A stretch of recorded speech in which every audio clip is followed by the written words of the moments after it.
예수 믿는 자를 의롭다 하려 하심이니라. 이런 제목으로 로마서 강의를 이어가겠습니다.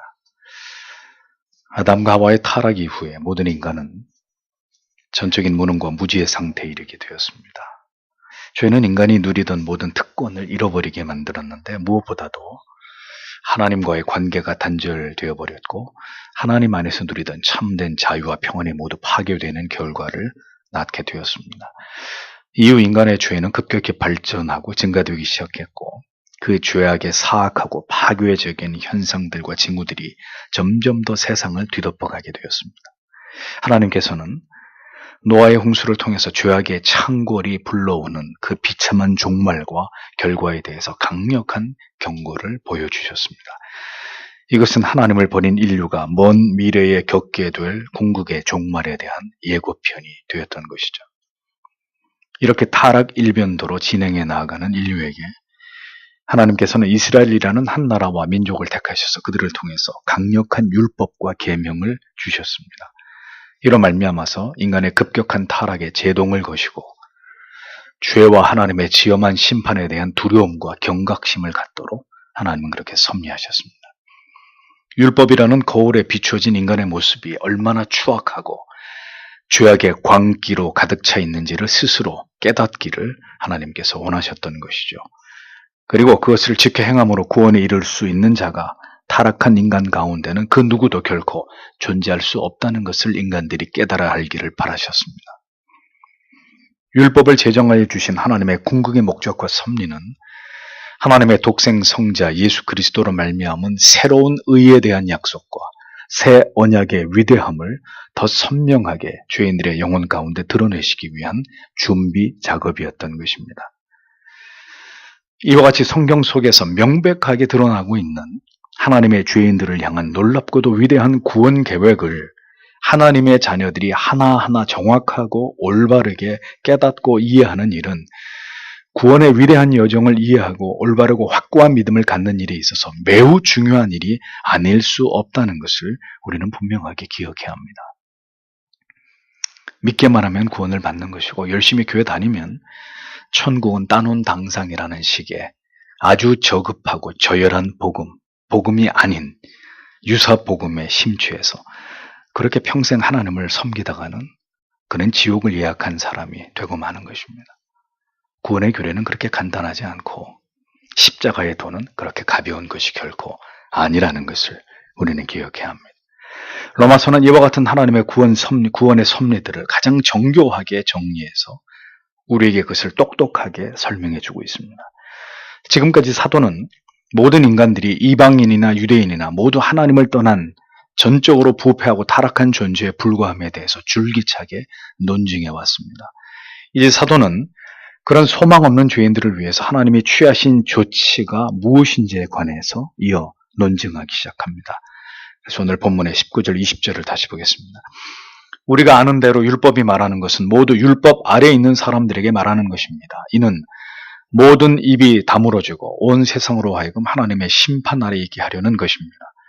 그러므로 율법의 행위로는 그 어떤 사람도 하나님 앞에서 의롭다 하심을 받지 못할 것입니다. 왜냐하면 율법으로는 죄를 깨닫게 될 것이기 때문입니다.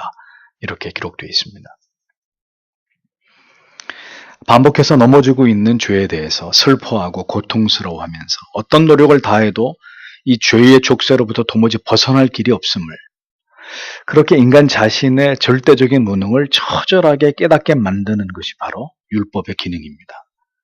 그러하기 때문에 율법을 통해서 죄를 깨닫고 지적하는 설교를 할 때 우리는 철저하게 우리의 양심과 영혼에 깊이 박히는 정죄의 고통과 그 죄 아래서의 전적으로 무능한 자신을 발견하게 되므로 한없이 자신에게 절망하게 되는 일들을 경험하게 되는 것입니다.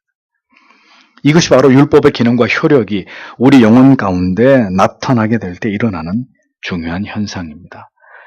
율법은 사람을 의롭게 함에 있지 않고 자신이 죄인임을 전혀 절감하지 못하고 살아온 무죄하고 오만한 사람들을 철저하게 율법의 정죄 아래로 몰아가서 그 율법 아래서 드러나는 죄의 수치스러움 앞에서 어떤 말도 어떤 변명도 할 수 없게 만들므로 자신의 죄인됨을 뼈저리게 자인하게 만드는 그런 역할을 수행한다는 겁니다.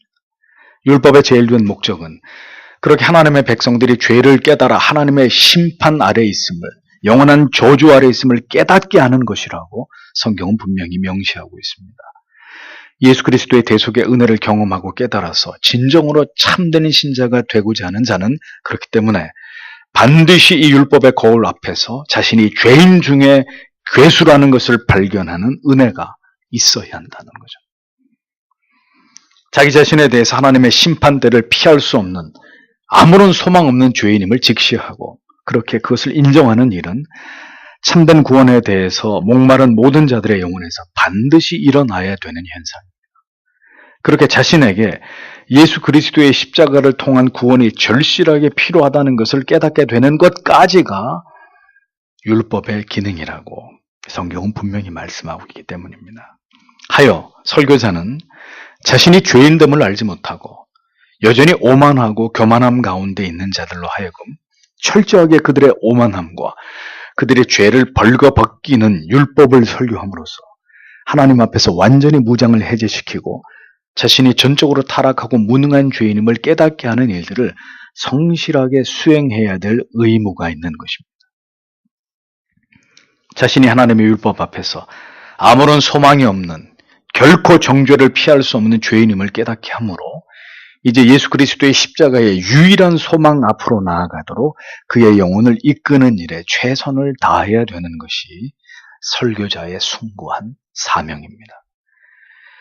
그렇게 율법 앞에서 자신의 죄의 수치가 드러나는 것을 좋아할 사람이 많지 않기에 살가죽을 벗겨내는 듯한 이 내면의 고통을 견뎌내면서 자신의 죄를 직면하게 되는 일은 그 사람이 참된 신자가 아니라면 불가능한 일이 될 수밖에 없는 것입니다. 오늘날 이 복음을, 이 율법을 선명하게 설교해서 교회 안에 남아 있어야 될 자와 교회 안에 신자의 코스프레를 하고 있는 불택자들을 분리하는 작업을 교회가 성실하게 감당해야 교회의 부패와 타락을 막을 수 있는데 그 일을 성실하게 이 강단을 통해서 그것을 감당해내지 않기 때문에 오늘날 이토록 교회가 황폐해버리고 세속화되어버리고 타락해버린 결과를 맞이하고 있다는 것을 우리는 분명하게 이해할 필요가 있는 것입니다. 율법을 통해서 죄를 드러낼 때 그 영혼이 드러내는 반응을 보면 교회 안에 있어도 누가 참된 그리스도인인지 누가 유사 그리스도인인지를 정확하게 구별하게 됩니다. 하나님께서 율법을 주신 가장 첫 번째 이유는 율법 아래서 이렇게 죄를 깨닫게 합니다 라고 말합니다. 성경은 엄숙하게 모든 인간은 죄 아래에 있다고 선포합니다. 영원한 생명과 구원을 얻고자 하는 자는 반드시 율법을 통해서 자신이 죄인인 것을 선명하게 깨닫고 그것을 시인하는 증거가 있어야 한다는 겁니다. 그것이 영벌과 영생을 가르는 명백한 증표가 되기 때문입니다. 죄 아래 있는 사람들의 가장 특징적인 부패한 모습이 무엇입니까? 하나님을 부정하는 것입니다. 하나님을 결코 사랑하지 않는 것입니다. 하나님을 전혀 인정하지 않고 하나님에 대한 반감과 적대감을 갖는 것입니다. 또 다른 특징은 깨어진 인간관계의 한계를 가지고 살아간다는 것입니다. 죄 아래 있는 인간은 인간을 사랑할 줄 모릅니다. 자기 자신만을 사랑할 뿐입니다. 그래서 모든 관계가 금이 가기 마련이고 갈등이 계속되고 깨어진 채로 살아가게 되는 이 한계에서 벗어나지 못하는 것입니다. 가장 사랑해야 될 사람조차도 사랑하지 못하고 미워하고 반목하는 애증 관계 속에 뒤엉킨 채로 그렇게 고통당하면서 살아가게 되는 것입니다. 그들이 그렇게 살아갈 수밖에 없는 이유는 자신들이 죄 아래서 전적으로 부패하고 타락해버린 무능한 존재라는 것을 그들이 알지 못하기 때문입니다. 그냥 운명이라니 숙명이라니 그렇게 여기면서 그들은 살아가고 있을 따름이죠. 죄는 고통을 수반합니다. 끊이지 않는 걱정과 근심과 두려움을 만들어냅니다. 죽는 순간까지 이것들로부터 누구도 자유롭지 못합니다. 그것이 죄 아래에 있는 인간들이 필연적으로 걸어가게 되는 그들이 하나님을 멸시하고 거부한 비참한 결과라는 것입니다. 그렇게 죄 가운데 살아가던 자들이 하나님의 은혜 가운데서 회심을 경험하게 될 때 가장 먼저 회개하게 되는 일과 그 영혼에 일어나게 되는 변화가 무엇이겠습니까? 먼저 하나님께 죄를 범하면서 살아왔던 그 추악한 모든 과거를 회개하는 거죠.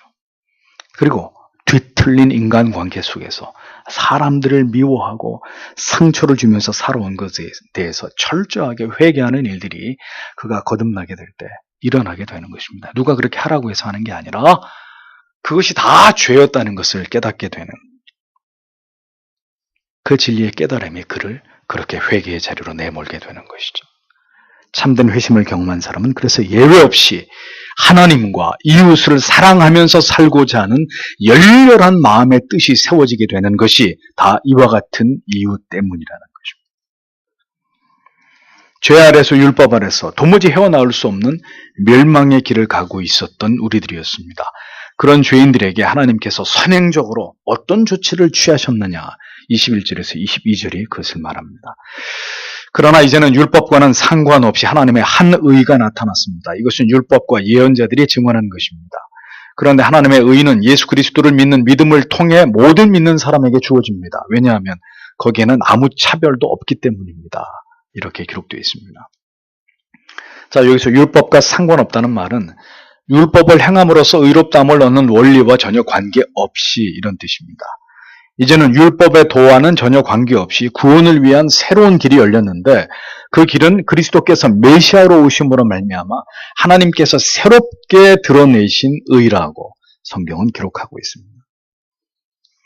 율법을 행함으로써 구원을 얻으려는 의와는 다른 하나님의 의가 예수 그리스도와 그분이 지고 가실 십자가로 말미암아서 나타나게 되었다고 성경이 선언합니다.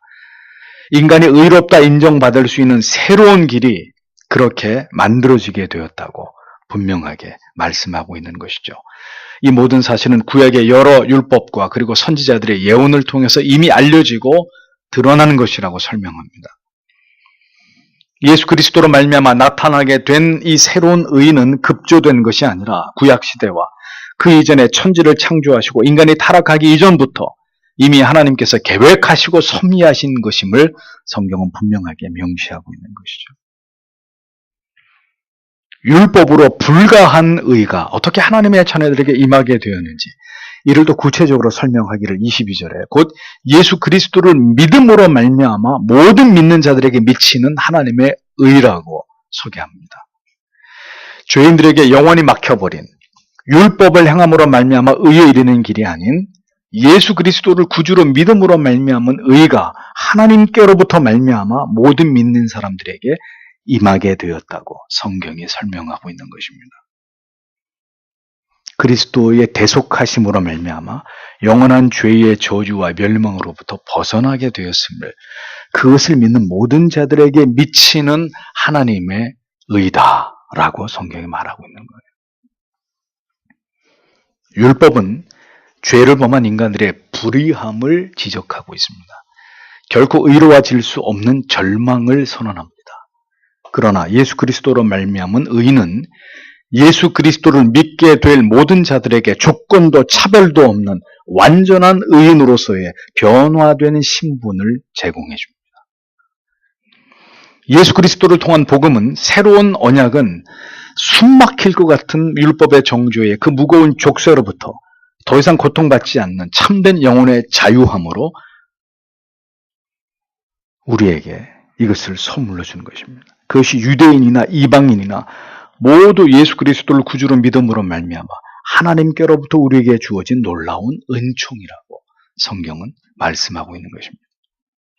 23절, 24절을 보십시오.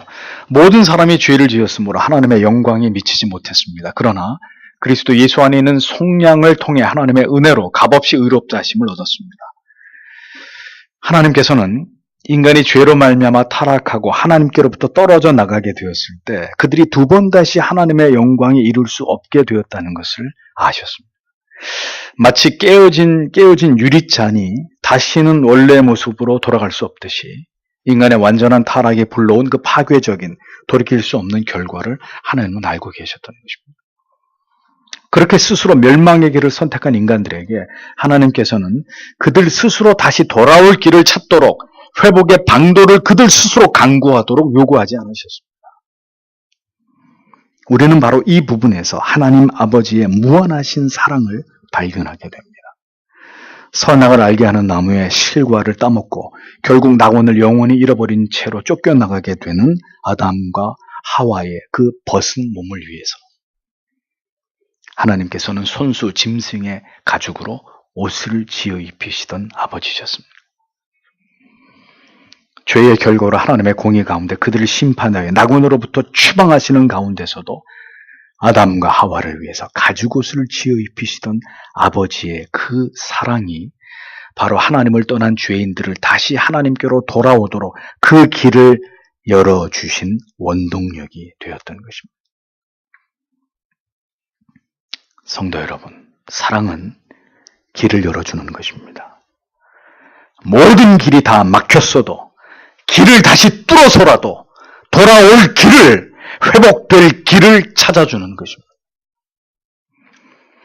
내가 그 모든 값을 대신 지불하고 돌아오기 위한 그 모든 고통과 대가를 그가 아닌 내가 모두 지불하고서라도 그를 되찾아오는 것입니다.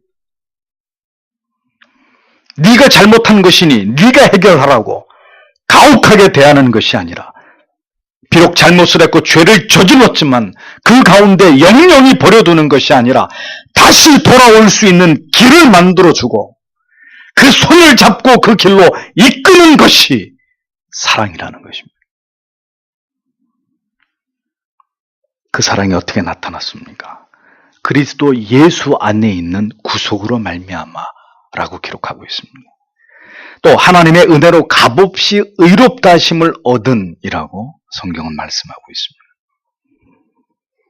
죄인들을 율법 아래서의 그 정죄로부터, 그 저주로부터 벗어나게 하기 위해서 하나님의 아들의 그 고결한 희생이 값을 대신 지불하시는 그 위대한 대속이 이루어졌다고 성경은 기록합니다.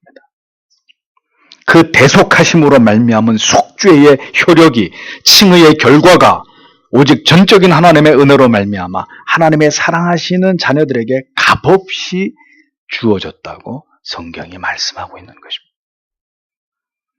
거부할 수 없는 하나님의 은혜가 그 은혜의 필요조차도 알지 못하던 무지하고 어리석은 자들에게 그렇게 임했던 것입니다. 우리가 그 은혜를 얻기 위해서, 우리 죄를 모두 속죄받기 위해서 어떤 노력을 기울였습니까? 우리는 이 빛나는 은총 앞에 설 수 있도록 우리가 무엇을 했습니까? 무능한 죄인인 우리가 행한 일은 아무것도 없습니다. 만약에 우리가 우리의 죄를 대속하기 위해서 무엇인가 엄청난 노력과 대가를 지불했다면 우리는 분명히 우리 자신의 이 구원의 획득에 대해서 대단한 자부심과 자기의 의를 드러내면서 살았을 것입니다.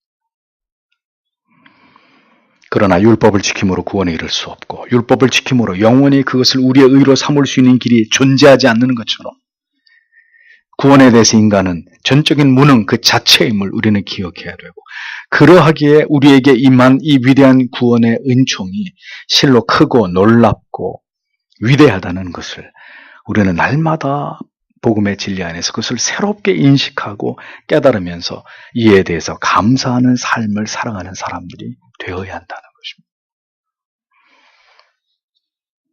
것입니다. 25절에서 26절을 보십시오. 이 예수님을 하나님께서는 그의 피로써 믿음으로 얻어지는 화목 제물로 세우셨습니다. 그것은 하나님께서 오래 참으시는 가운데 과거에 저지른 죄들을 그대로 지나쳐 버리심으로써 자기의 의를 나타내 보여주시기 위함이었습니다.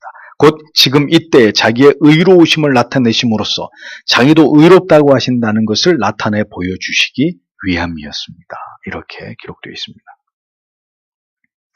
이 구절은 하나님의 은혜와 예수 그리스도의 대속의 사역에 대한 보다 깊이 있는 설명이 담겨 있는, 복음이 무엇인지를 설명하고 있는 정수라고 할 수 있습니다. 이 짧은 두 구절 속에 우주적인 대사건과 구원의 문을 여는 열쇠가 담겨 있기 때문입니다. 어떻게 죄인을 대속하는 길이 열리게 되었고, 어떻게, 왜, 무엇을 위해서 이 일이 일어났는지를 이 두 구절의 성경이 명백하게 밝히고 있는 것이죠. 우리가 잊지 말아야 될 중요한 진리는 하나님께서 계획하시고 제공하신 구원의 방법을 따라야만 인간이 구원에 이를 수 있다는 사실입니다. 하나님이 우리를 택하여 주시고 그 구속의 은혜를 우리에게 허락하심으로 우리가 구원을 받는 것이지, 내가 내 발로 나아가서 내 행위로, 내 선행으로 구원을 받는다는 이러한 구원의 교리는 인간을 구원으로 인도할 수 없습니다. 하나님께서 어떻게 사랑하는 자녀들을 의롭다 하셨습니까? 성경은 분명히 말씀합니다. 하나님의 아들이신 예수 그리스도의 피로써, 그리고 믿음으로 얻어지는 화목 제물로 그를 세우심으로 인간을 구원했다고 말씀하고 있습니다. 두 가지 의미가 담겨 있는 것이죠. 하나는 하나님께서 자기 아들을 하나님과 타락한 인간 사이에 화목을 이루게 하는 제물로 삼으셨다는 의미고, 또 다른 의미는 타락한 죄인들이 믿음으로 율법이 아닌, 행위가 아닌 믿음으로 그리스도가 구주 되심을 받아들임으로써 하나님과 사람 사이에 화해가 이루어졌다. 이 복음의 핵심입니다. 그리스도가 하나님과 우리 사이에 화목을 이루기 위한 제물이 되셨다. 인간은 믿음으로 그 예수 그리스도가 구주 되심을 받아들이는 것으로 하나님과 화해한, 영원히 화해한, 그리고 하나님의 양자가 되고 칭의를 얻은 하나님의 자녀가 되는 것이다. 복음의 핵심입니다. 이것이 인간을 구원하시기 위한 하나님의 방법이라고 성경은 설명하고 있습니다. 하나님과 인간의 화해를 위해서 그리스도라는 화목제물이 필요했고, 그 화목은 그리스도가 구주 되심을 믿는 믿음을 통해서만 이어질 수 있는 것이라는 그 진리가 복음의 핵심이란 말이죠. 신앙은 그저 한번 믿어보겠다는 다짐이나 자기 안에서 만들어내는 신념이 아닙니다. 하나님께서 그리스도 예수 안에서 제공된 은혜의 선물에 대해 절망적인 인간이 취할 수 있는 유일한 그리스도에 대한 응답이 믿음입니다.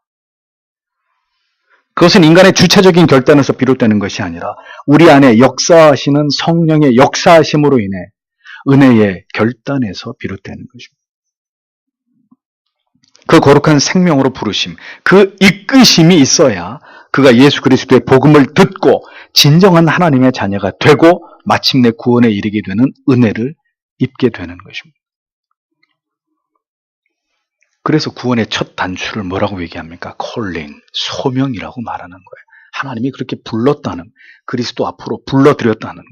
자기의 의지로 뛰쳐나온 게 아니라 그 부르심에 의해서, 불가항력적인 은혜에 의해서 하나님의 부르심을 받아서 그 예수 앞으로 이끌림을 받았다는 거죠. 이끌림을 받지 않은 자를 강제로 갖다가 끌어다 놓으니 또 도망치고 하나님을 부정하고 믿음 자체를 멸시하는 이런 일들이 벌어지는 것이죠.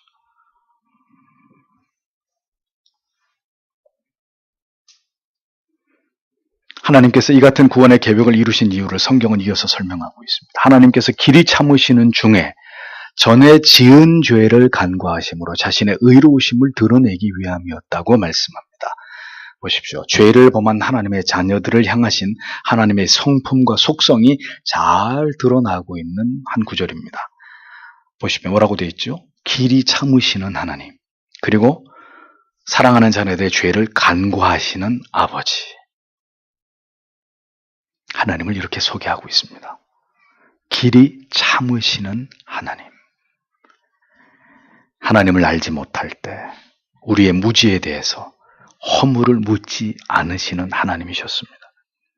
하나님을 멀리 떠나서 죄악 가운데 살아갈 때조차도 즉시 심판이나 징벌에 처하지 않으시고 돌이키도록 오랜 시간 동안 우리에 대해서 인내하시고 설득하시는 하나님의 사랑을 성경은 절절히 묘사해내고 있습니다.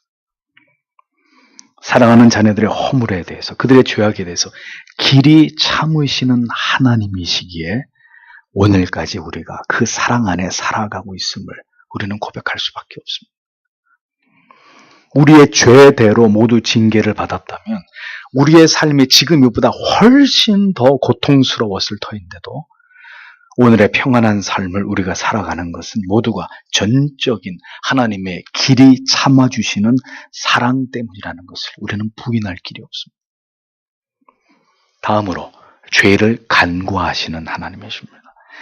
때로 그 죄악에 대해서 하나님께서는 그것을 가리워 주시기도 하시는 아버지시다라는 거죠. 그래서 다윗이 얘기하지 않았습니까? 그 죄악을 가리움을 받는 자에게 복이 있으며, 무지함 가운데 있을 때, 아직 하나님에 대한 굳은 신뢰가 없을 때 하나님께 범한 죄악들에 대해서 하나님이 그것까지도 일일이 다 우리에게 소급해서 책망하신다면, 질책하신다면 누구도 하나님 앞으로 나아갈 자가 없습니다. 그러나 하나님께서는 아브라함과 이삭과 야곱의 모든 허물과 실수에 대해서, 그들이 하나님에 대한 온전한 믿음이 없었을 때 그들이 저질렀던 그 모든 허물과 죄와 실수에 대해서 하나님이 책망조차 하지 않으셨듯이, 하나님은 그렇게 우리의 많은 죄들에 대해서 때때로 그것을 간과하시는 하나님이시라는 거죠.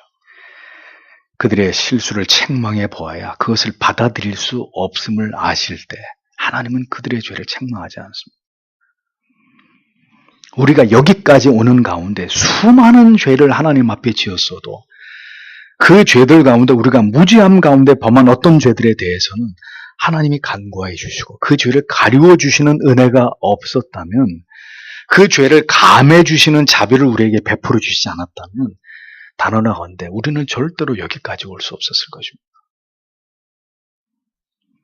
그것이 죄인에 대한 하나님의 한없으신 자비와 긍휼, 그리고 관용이라는 것이죠.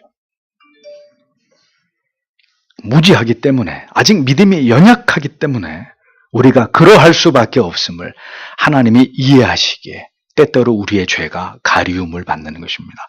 그러나 이 말을 오해해서는 안 됩니다. 죄를 죄로 인정하지 않으신다는 것이 아니라 명백한 죄이지만 그 죄를 가리워주고 그 죄로 그 사람을 심판하거나 영원히 낙인 찍는 하나님이 아니시라는 뜻입니다. 한 번의 죄로 너는 아웃, 그렇게 하시는 하나님이, 너는 내 자녀가 아니야, 넌 내 자식이 아니야 라고 말씀하시는, 우리의 그 지은 죄 때문에 우리를 판단하시는 하나님이 아니시라는 거죠. 다윗은 간음을 했습니다. 살인을 교사했습니다.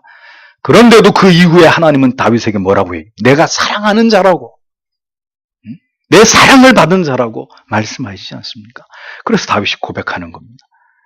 죄를 가리움을 받은 자, 그 죄를 사함을 받은 자에게 복이 있다고. 자기 자신을 가지고 하는 이야기죠. 죄를 간과하시는, 때때로 그렇게 덮어주시는 아버지시라는 겁니다. 죄를 다 까발겼다면 돌아온 탕자는 얼굴을 들 수 없었을 것입니다. 그러나 네가 뭘 잘못했는지를 따지기 전에 그를 목욕시키고 머리를 정갈하게 빗어주고 비단으로 된 옷을 꺼내 입히면서 그를 환영하는, 그것이 죄를 간구하시는 아버지의 마음이라는 거죠.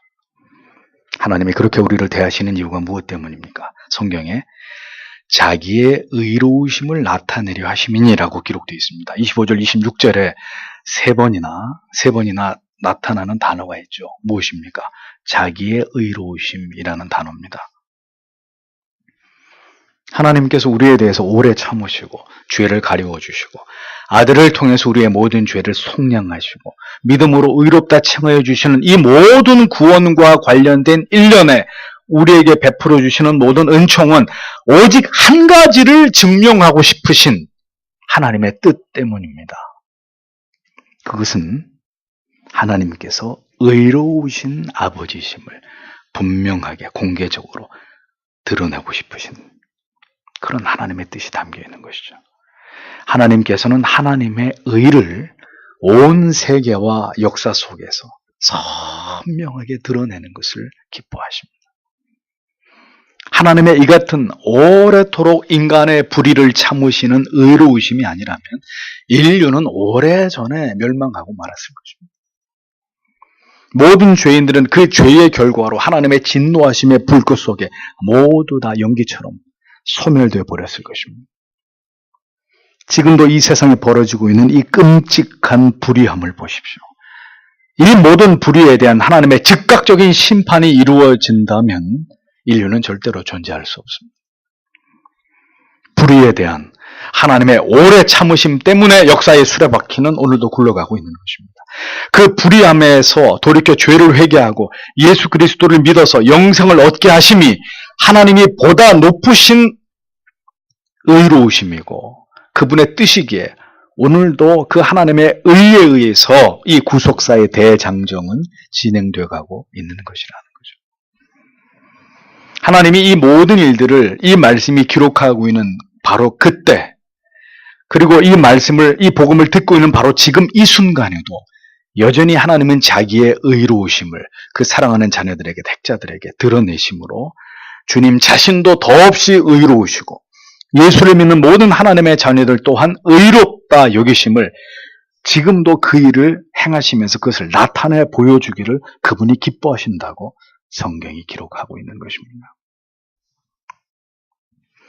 여전히 하나님께서는 오늘도 예수 그리스도의 대속하신 은혜를 깨달아 주 예수 그리스도의 구주되심을 감격적으로 고백하는 모든 자들에게 칭의의 영속적인 은혜와 구원의 기쁨을 허락하심으로 그분이 의의 왕이 되시는 자비롭고 사랑이 많으신 하나님 되심을 증명하고 계시는 것입니다. 하나님은 이 하나님의 의로우심을 드러내기를 기뻐하십니다. 하나님이 얼마나 의로우신 하나님이신지를 마치 다 죽어가는 환자를 살려놓게 되었을 때 그 모든 영광이 그를 치료한 훌륭한 의사에게 주어지듯이 영혼의 죄로 인해서 멸망의 길을 걸어가던 소망 없던 죄인들을 다시 살리시기 위해서 하나님이 놀라운 일들을 행하시고 그 모든 일의 혜택을 그 사랑하는 자녀들에게 입게 하심으로 그들을 영원한 죄에서 구원하시고 살려내시는 이 놀라운 생명의 역사를 통해서 오늘도 하나님은 참으로 의로우신 아버지시라는 것을 드러내고 계시고 그것을 우리가 찬양하고 높이기를 하나님이 원하고 계신다는 것입니다. 하나님께서는 악인들을, 죄인들을 의롭게 하셨습니다. 그렇게 우리들에게, 하나님의 자녀들에게 다 표현할 수 없는 은혜와 사랑을 베풀어 주셨습니다. 그렇게 하시면서 이 모든을 행하신 이유를 설명하시기를 자신의 의로우심을 나타내시고 하나님의 그토록 사랑하시는 자녀들 또한 의로운 자들이라고 인정해 주시고 그 인정을 받기를, 그것이 세상 가운데 드러나기를 원하시기 때문이라고 성경은 분명하게 말씀하고 있습니다. 자, 그렇다면 우리가 살아가는 이유와 목적이 이로써 매우 분명해지는 것을 깨닫게 되는 것이죠. 신자의 존재의 이유와 목적이 무엇입니까?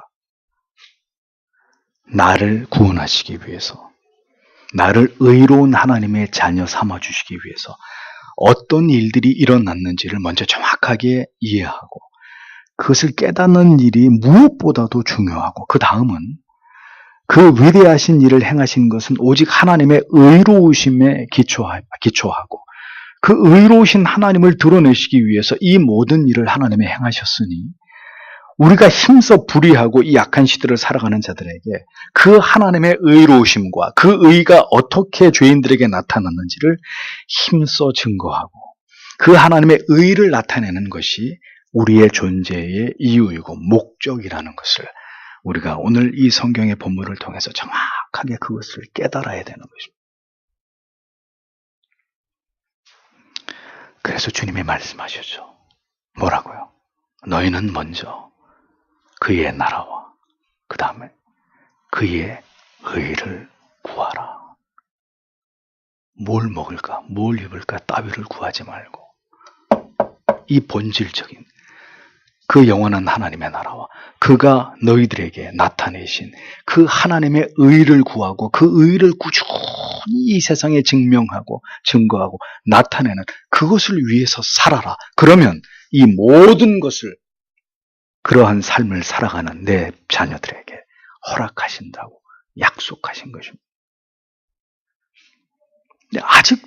아직도 절대 다수의 그리스도인들이 이 자기의 의로우심을 드러내기를 원하시는 하나님의 마음과 무관한 삶을 살아가고 있다는 것이죠.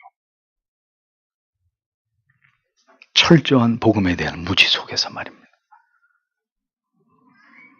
세상은 점점 하나님에 대해서 불의하다고 말합니다.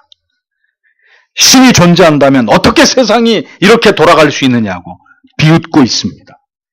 신이 존재한다면 어떻게 동성애자들을 만들어 놓을 수 있냐고 소리를 높이고, 인간은 누구로부터도 차별받을 수 없는 고귀한 존재라고 자화자찬하고 있습니다.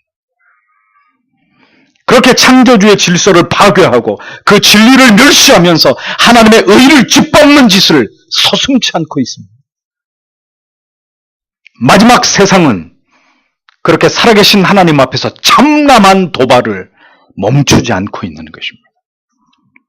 이러한 세상에서 그리스도인들의 존재의 이유와 목적은 무엇입니까? 그의 나라와 그의 의를 지키기 위해서 존재하는 것입니다.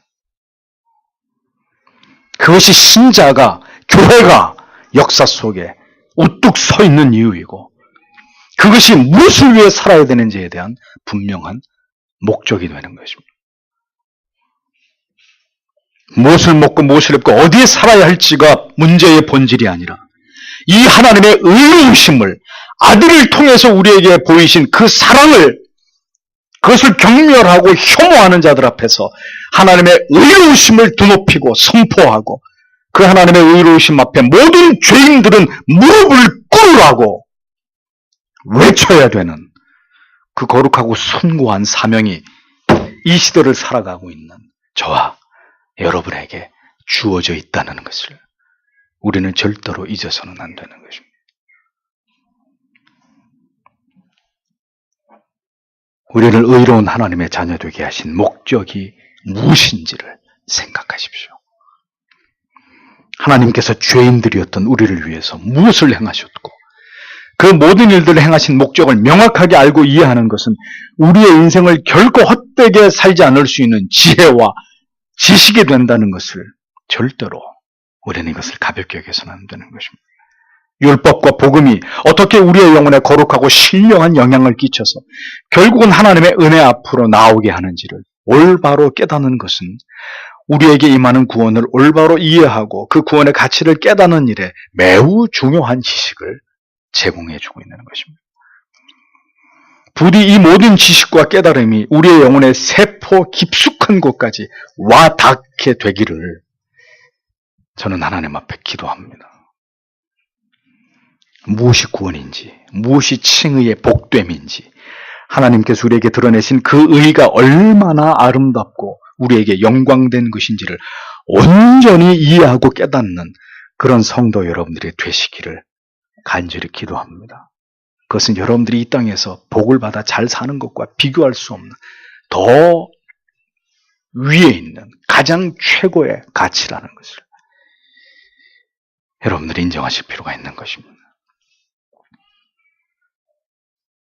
이 모든 진리의 깨달음이 더없이 우리의 영혼을 평안하게 하고 모든 두려움과 염려를 몰아내고 하나님을 향한 더 온전한 믿음을 갖게 함으로 그리스도 안에 견고한 영혼의 닻을 내리게 되는 그러한 은혜로 우리 모두에게 베풀어 주시기를 간절히 소망합니다.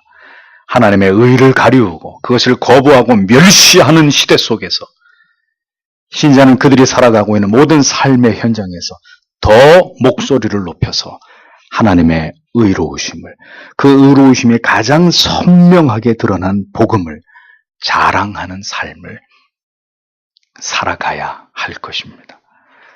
우리를 의롭게 하신 그 위대한 복음의 정신을 우리의 모든 삶으로 세상에 드러내고 증명하는 일에 우리가 살아가야 될 모든 이유를 집중하십시오.